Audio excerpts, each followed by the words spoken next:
One of the biggest explosions of glee you've heard in the Marvel fan base was a couple of years ago when Kevin Feige on a Disney live stream announced that Fantastic Four was coming.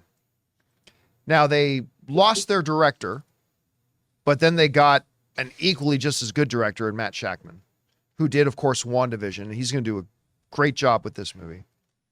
And then for the last 4 years, it's been speculating who's going to play what.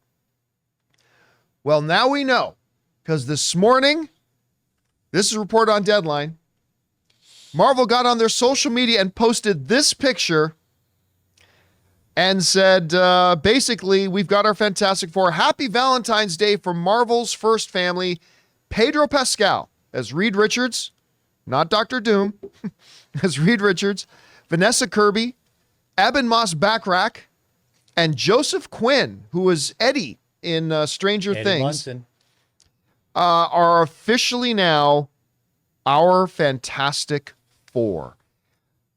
Now listen, these are all names that have been thrown around recently. There's been a huge evolution. Like there's been 3 or 4 people basically confirmed to play Reed Richards until we landed with Pedro Pascal. There were 2 or 3 actresses that were practically confirmed before we landed with Vanessa Kirby. We've heard different things for Ben Grimm. We heard different things for Johnny Storm. I'll be honest with you, Quinn's name was batted around for Johnny Storm. I honestly didn't think they'd go that way. But I'm thrilled. I think it's going to be great. I can't wait to see it. Now, there's a couple of interesting things, though, that we get from this. First of all, Eben Moss is going to be a great Ben Grimm. Oh, yeah. He's going to be a great Ben Grimm. I cannot wait. Anyway, one of the things that we learned from this picture is that this movie at least starts as a period piece. Mm-hmm. Because if you zoom in, Rob and I were talking about this earlier today, not only because of the art style, but if you zoom in and look at that magazine that Ben Grimm is holding, Robert Meyer Burnett himself sent this picture to me. Take a look at that magazine cover. That's it. That's the magazine cover he's looking for. From the 1960s, I believe. That was from December of 1963. There you go. That was, Kennedy was assassinated in November of 1963. LBJ took over as president.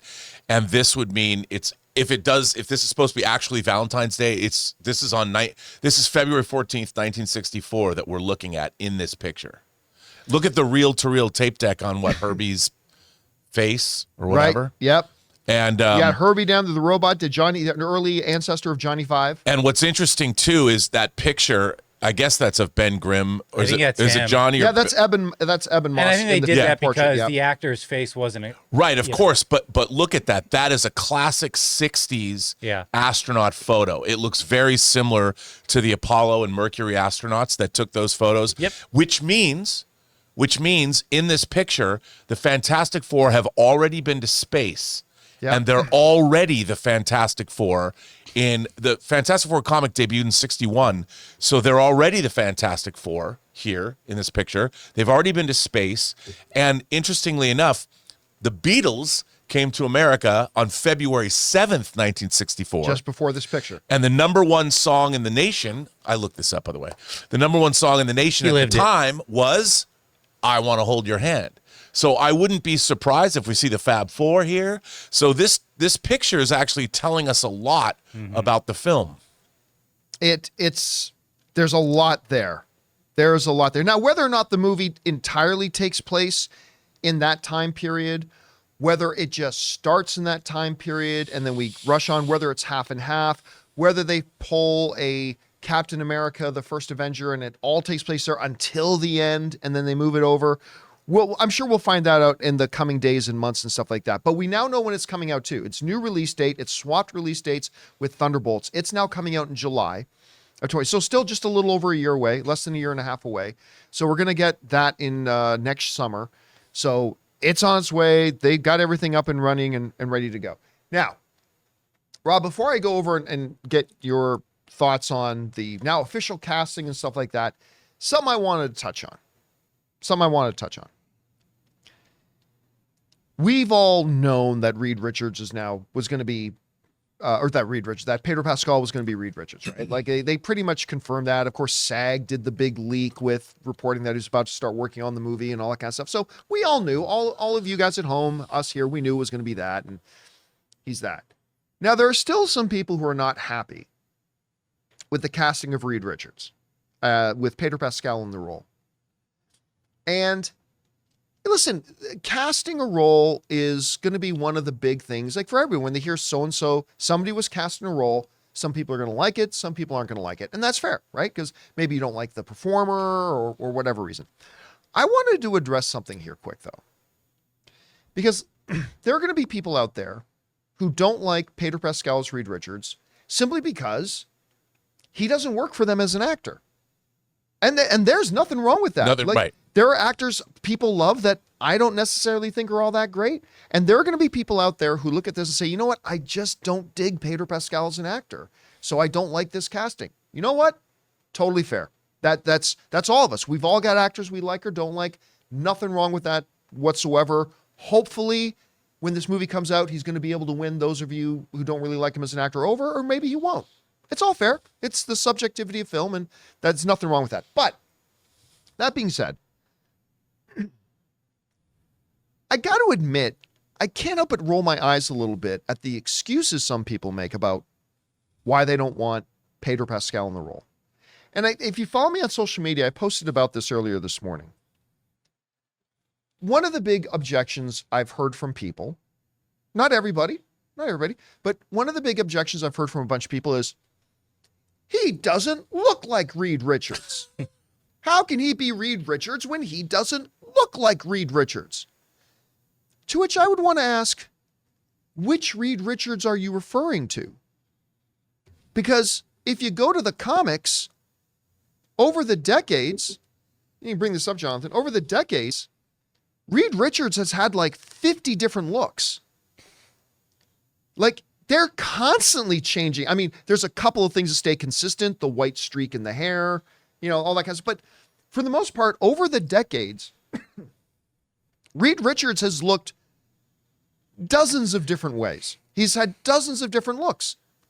So the point I would want to make to my fellow fans who say he doesn't look like Reed Richards is, well, considering how often they've changed the look of Reed Richards in the comics, clearly the comics don't think that how Reed Richards looks is sacred. How Reed Richards looks is not sacred to the comics. They don't care what he looks like, so they change it up all the time. And I would even make an argument. If you want to bring this picture back up again, Jonathan, that if you kind of mash together all these various looks of Reed Richards, you're not looking too far off from Pedro Pascal. That's just my own eyeballs, whatever. But that aside, if the comics don't think the look of Reed Richards is sacred, why should anybody else think it should be in the movie? So I just wanted to throw that out there. That I think the argument, well, he doesn't look like Reed Richards, I think that's a ridiculous argument. That's just me. The second thing that I'll hear some people say is, and I had some people write this exact statement to me today. Pedro Pascal is old enough to be Vanessa Kirby's dad. Too old. And I'm like, whoa. Well, wait a minute. Do you actually know how old Pedro Pascal and Vanessa Kirby are? They're only 12 years and a couple of months apart. That's not that much. I mean, by a lot of marriage standards today, my mom and dad were 16 years apart. Were they? Yeah. Me and my wife are 12 years apart. I mean, it's not that much. Pedro Pascal is 48. And by the way, there are some iterations of Reed Richards where that's younger than what Reed Richards has been in some stories in the comics. But no, Pedro Pascal is not old enough to be Vanessa Kirby's dad. Vanessa Kirby's turning 36 in a bit. And Pedro's 48. It's not that far off. So if you're concerned that he's old enough to be your dad, no, he's not. He's not. So I don't kind of accept that one. Then there's the third one. And this becomes a subsection of the people who complain that he doesn't look like Reed Richards. Because there are some of those people who say he doesn't look like Reed Richards, but what they're really saying is he ain't Caucasian. He ain't Caucasian. Reed Richards has to be through and through mom's apple pie, whitey white. In order for Fantastic Four to work, whoever plays Reed Richards has got to be whitey white. Like John's tidy whitey's white. He's got to be white. To which I would say two things. One, Rob, you are much more of a student of the Fantastic Four history. Probably know more about Fantastic Four than anybody I personally know. How many stories of the Fantastic Four has the ethnicity of Reed Richards been an important part of the story? Gosh, John, if I think back on that, I would think his ethnicity as somebody from Earth. Yeah, he is a human. Really been more important, right? He's a human from Earth and from Terra, from the Sol system. I think that's probably the most important thing about Reed Richards. There you go. Dealing with people like Annihilus in the negative zone or whatever. He's an Earthling. So, but the second thing I would want to point out to this, to my fellow film fans who would say to me, it's really important that Reed Richards be white if Fantastic Four is going to work. I would suggest this. And I submit to you that in the past number of reaches of years, they've made a bunch of Fantastic Four movies. And unless I'm mistaken, every single Reed Richards we've had on the screen has been Caucasian. How'd those movies turn out? And now, don't get me wrong, I am obviously not suggesting that all those Fantastic Four movies were bad because they had a Caucasian playing role. That would be stupid. Of course, I'm not saying that. But anybody who looks at me and says it's vital that Reed Richards be white, it's like, clearly not. It's clearly not that important because they did him white every single time. And there's no problem if they do him white again. That's fine too. But clearly, it has no bearing on whether or not this movie is going to be good.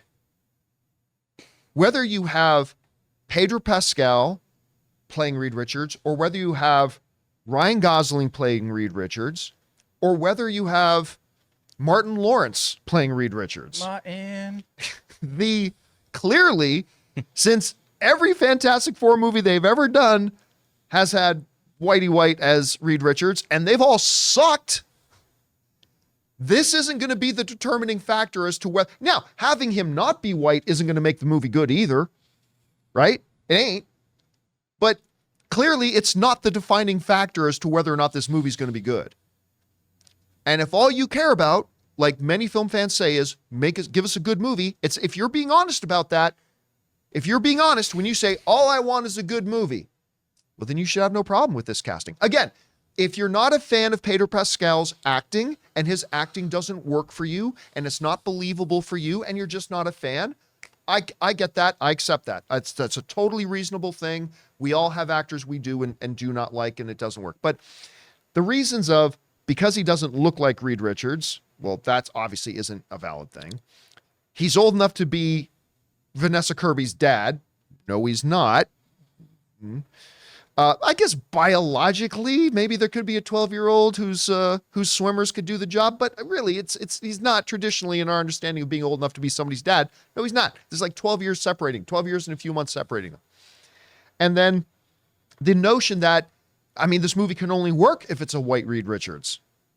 Well, they've done white Reed Richards and it hasn't worked, so clearly that's not the tipping point. That's not going to be the defining thing about whether this movie's good or not. Yeah. So this movie's going to be good or it's going to be bad, but it ain't going to be good or bad because you had a white Reed Richards or not white Reed Richards. Anyway, overall, I really do like this casting. Not all my number one fan casting things, they wouldn't all have been my top choice, but I sit back and I look at this and I'm like, this looks pretty good to me. Guys, we want to take a second to thank a sponsor of today's video, Harry's. You know, guys, in order to start the John Campea Show, I had to leave my high-paying corporate job in order to set myself up to be happier and enjoy more personal success. Because sometimes to get what you want, you have to challenge the status quo and blaze your own trail. And that's exactly what the folks at Harry's did. You see, at Harry's, they saw customers getting ripped off by questionable products in the shaving industry and decided to do something better. Harry's decided to pave their own road by making beautifully designed razors for a fraction of the price of the other big brands. Exceptional products, honest prices. That's Harry's. I have fallen in love with Harry's, from their foaming shaving gel that feels just luxurious on the skin to their incredible razor that feels just as good in the hand as it does going over your skin. They've got rich, lathering, skin-softening body wash in scents like redwood, wildlands, and stone. You see, Harry's provides German-engineered blades made in their own factory that stay sharp longer. You can get a 5-blade razor, weighted handle, foaming shave gel, and a travel cover for just $3 at harrys.com/Campea. Don't settle for the status quo. Blaze your own trail with Harry's. Get started with a $13 trial set for just $3 at harrys.com/Campea. That's harrys.com/Campea for a $3 trial set. Rob, first of all, I know you love the image, and you've been saying for a long time, you have said for a long time, you think there's going to be a big period piece aspect of this. Yes. Clearly, you were right. So what do you think about what we see in the image, and what do you think about the casting? Well, first of all, the thing that I've objected to about Reed Richards is he was always too young.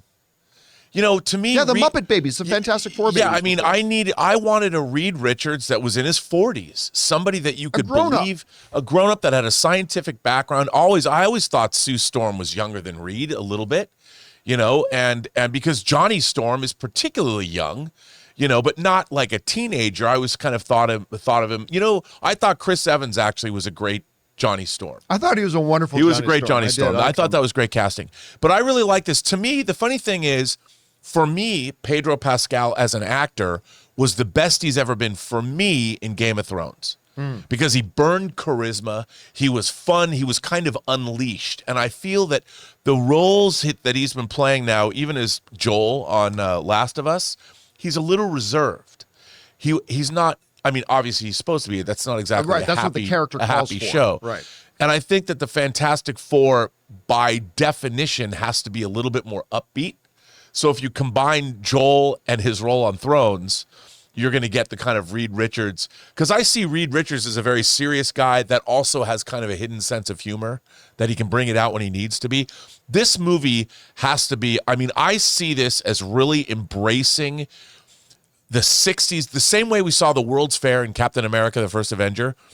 The Fantastic Four, I wouldn't be surprised, John, if this Fantastic Four isn't even on the MCU's Our Earth. What is it? 616? 616. I wouldn't be surprised if this is a alternate, maybe on a different Earth, that has more of that 60s Tomorrowland vibe where the future's here, but it's not so steeped. I mean, it's with mostly Lyndon B. Johnson. Well, yeah, I mean, something like that. And clearly, I would love it if the Fantastic Four did go into the negative zone. We talked about this when Quantum Mania was coming out. Yeah. That what if the Fantastic Four had been in prison? We thought actually they might run into the Fantastic Yeah, like Four. they were imprisoned in the quantum realm. It would not surprise me if and that's why they're gone. Yeah. You know, the Fantastic Four, and the reason nobody really talks about them is they were an anachronism, a period piece, and they were astronauts or these people, they were fantastic, but then they disappeared. And then they show up now, which leads into Secret Wars or Avengers or whatever. I would love that because that's what happened to Captain America. Total period piece, and then the end of the movie took place in the present day. You know, and it would be very funny because then you could have a great relationship between, well, no longer Steve Rogers, I guess. That's kind of a bummer. But it would be funny to see Reed and Steve together talking about what it's like to be men out of time. Well, but something like that. I still think that Hank Pym, Michael Douglas, has a place with this because he would have been a kid and knowing about this, and they would have been an inspiration for him. Yeah. Yeah. So yeah, like a Reed Richards could have been a hero of his. A hero, right? And we just haven't heard. There's no reason why we would have heard about the Fantastic Four. In the MCU, we've only got back to the 90s in Captain Marvel. Yeah, and then we've seen different historical events. Correct me if I'm wrong, but I don't think. I'm just going to pull a name out of my ass here, so correct me if I'm wrong, but I don't think Muhammad Ali has ever been mentioned in the MCU. But clearly, Muhammad Ali was a real figure in that universe in the past. But just because they never mentioned him doesn't mean he wasn't an important figure in that universe. And I think that solves a lot of problems too. Because they were these figures. Obviously, they were famous astronauts because we have the astronaut picture on the wall, and so that makes a whole lot of sense. Because nobody will care if they were existing in the 60s and came back. the tone of the Fantastic Four can also come back with them. So they'd kind of have this, oh, shucks. Yeah. You know, back in the day, they'd be more like the Mercury astronauts, steadfast and forthright and rah-rah America, and they could bring an energy that we don't have in the MCU that I think is sorely needed. Let me ask you this question, Rob. That Chuck Yeager right stuff vibe. But, you know, I was in a conversation about the Pedro Pascal casting. Now, this was before they confirmed it. And we were talking about the merits of it and all that kind of stuff. And somebody I know said to me, they said the thing about the Pedro Pascal casting, if that's what they do, it's not so much that they found the perfect Reed Richards. They needed to find, because I know this goes into one of your theories, they said they needed to find that you could, an actor like a Robert Downey Jr., that you could build a cinematic universe around. Because this is my friend saying this, I think Fantastic Four is going to become a very centerpiece for the MCU as they start to move forward. And Reed Richards is going to be one of those, what Steve Rogers and Tony Stark were to the MCU. He was saying, I think Reed Richards is going to be one of those centerpieces now moving forward. And so when they were looking to cast him, they needed to find an actor with, I don't like using this word, but gravitas, that you can actually build a universe around them. They can carry it. What do you think about that? I think you're absolutely right. You know, and the thing is, Pedro Pascal, you know, even as the Mandalorian, he hasn't, because we don't see him enough. You just hear his voice. Yeah. To me, when I saw him in Game of Thrones, I'm like, that guy's a star, because he was so charismatic and so much fun. Whereas he hasn't been allowed. I mean, I liked him. He was in Equalizer 2. You know, he was one of the leaders. He was also in the Kingsman too. Yeah, he was in the King. I mean, but I think that, like, they know the one thing that Marvel has always done quite well, with maybe one or two exceptions, is casting. And I'm sure they had chemistry reads with all these actors. They put them together. They didn't pull the trigger until they were sure. Because look, this is truly, to me, launching the next phase of the MCU, because these are marquee Marvel characters, and while, you know, going to the Eternals and Shang-Chi, none of them were ever going to be at the forefront of the MCU moving forward. These can be, if they're right. And I think everybody knows, like, Tim Story's Fantastic Four movies were okay. Yeah. I mean, they had their upsides. They had their upsides. But this chemistry, the four of them, have to be fun. They're looking at The Incredibles. They're going, The Incredibles was the Fantastic Four movie that we need to emulate, because I know it's an animated film and I know it's Brad Bird's brainchild, but it was essentially Fantastic Four. They need to give us that kind of fun, but also the kind of cosmic adventure that you would expect from both the John Byrne and Jonathan Hickman run of the comics. And by the way, like, with this casting, they just put in two actors who, as far as Pedro Pascal, was just nominated for Best Lead Actor in a Drama Series at the Emmys. And Eben Moss-Bachrach just won Best Supporting Actor in a Comedy Series. So they've got that momentum coming. And Vanessa Kirby, Vanessa Kirby's just Vanessa Kirby. I mean, come on. And Joseph Quinn's got a lot of potential, man. Like, everybody fell in love with him. I was happy about that casting. Yeah, I mean, everybody fell in love with him in Stranger Things. He looks like a younger Robert Downey Jr. when he does certain. I mean, these actors all bring with them a certain amount of gravitas, and Ben Grimm has to be funny. Yes, and Eben Moss is great. And the other thing about Eben Moss was he was already in the Mouse House, right? He just did Andor. Right. So they were already familiar with them. He's part of the family already. I think he is an inspired choice. I think he's going to be great. I think if they want any elements of this man, this monster, he can convey that hurt. Oh, totally. And he has to go up against the Hulk. Well, you know they're not going to have the Hulk in this movie, right? I know, but no, because it's clobbering time, John. I tell you, it's clobbering time. I can't remember which one was first, but my two first comics I ever got was a Wolverine versus Hulk, and one with the cover of The Thing versus the Hulk. And yeah, you know what? It reminds me. I think I was watching Comics Explained, where they did this one story where, you know, Bruce or Hulk walks into a bar where Thing is, and like it's a serious thing, right? And they're basically talking. The conversation is Hulk was basically letting me know, like, you know, all those times we fought, I was kind of holding back, right?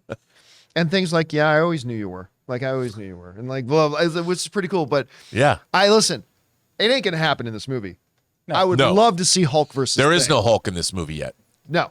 Not There's only a family barbecue attending, Hawaiian shirt wearing, green banner. But I would love to see Thing versus. But let me ask you this quick. Remember I said this could be 60s for the first 5 minutes, then they bring it into modern times. It could be half and half. It could be more like First Avenger where they don't come into the modern MCU until later. What do you think that's going to be? Do you think it's going to be majority in the 60s, majority modern day, split down the middle? How do you think? I do. I would imagine, well, I think it's going to be, obviously it'll start out in the 60s because that'll be a lot of fun. Show us the Marvel universe in that period of time, which we've never seen before. And you know who's at that period of time as well? Young Professor Xavier, perhaps. Yeah. You never know. I'm just saying X-Men First Class. I'm not saying that because that was the same period of time. But I'm not saying that's what's going to happen because I don't think they might give us a cameo or something. But I think that era, the hopeful optimism of the space race, the dawn of the space race, the Mercury astronauts now were they're at the Fantastic Four as characters of the 60s. I mean, there's got to be a Fab Four Fantastic Four scene when they like meet and know each other. Another question for you though. What are the chances that the reality this movie takes place in is the one that Photon ends up in at the end of the Marvels with Beast in it? What if that this movie takes place in that world and then culminates with them coming over? I love that idea because that would explain, and then for sure we'll get some kind of an X-Men cameo because, I mean, I don't know. I mean, it all comes down to where they're leading up to Secret Wars, the new Avengers. I could definitely see that happening because, Hank McCoy's like old. So the same kind of thing. You've got that. You're playing with the timeline. I mean, it's a pretty big stretch, but I definitely could see that happening. And I think you might be right. And plus, look, you start in the 60s, you go into whatever realm they go into. You have a cosmic adventure, space-time continuum, time dilation. You could do whatever. And they come back to Earth and they're like, where are we? It's 2025. It's very exciting. I should point out that I know we've gone on this a long time, but I should point out this. I got to admit, I was kind of surprised by how they announced this. Like the fact that it came out as this social media post. Like I kind of half expected that. Well, I mean, you know what I said before. I said a couple weeks ago, I expect we're going to have the Fantastic Four announcement by Super Bowl. Not necessarily at the Super Bowl, but by Super Bowl. But I expected something like that they would do a special commercial at Super Bowl, or they would do a special Disney live stream, or they would wait. I didn't think they would wait till July for Comic-Con, but I thought they might do something like that, right? I was kind of surprised that they decided to do the very low-key post on Instagram. Here's our Fantastic Four. But I mean, they did cool things like the Marvel logo in this post is the Cinerama logo. Yeah. Like the word Cinerama is written out, but as Marvel, which I thought was cool. And again, like the Cinerama began in the 50s. This is Cinerama, came out in the 50s. But like the Cinerama Theater in LA, I believe opened in the early 60s. And, I thought that was very cool that they did that. And there's a lot in this post that I just really enjoyed, and it reminded me of like the Criterion Collection, right? Again, and when they would put out a funny graphic, and you're supposed to guess what they're going to put out for the year. I mean, I think that's kind of, they took that from this. Even the fashion of their costumes. Yeah, you could see that a lot. Hey guys, thanks so much for watching this video. Make sure you like the video, leave a comment, and subscribe to our channel. And don't forget, we have a daily podcast called the John Campea Show podcast, available on Apple Podcasts, Spotify, or your favorite podcasting app of choice. Go and subscribe to it today so it'll be there when you need it.